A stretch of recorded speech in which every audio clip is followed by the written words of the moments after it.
சுத்தமான கடலை எண்ணெய்.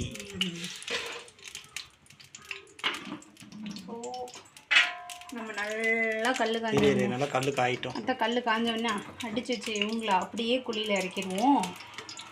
பாருங்கள் எவ்வளோ அழகாக இருக்கிறாங்கன்ட்டு. காஞ்சிருப்பாங்கம்மா ஊட்டுவோமா? இன்னும் கொஞ்சம் காய்ட்டுமா? லைட்டாக விட்டு பாரு காஞ்சிச்சு இல்லையான்னு தெரியும். காஞ்சிருக்கும்.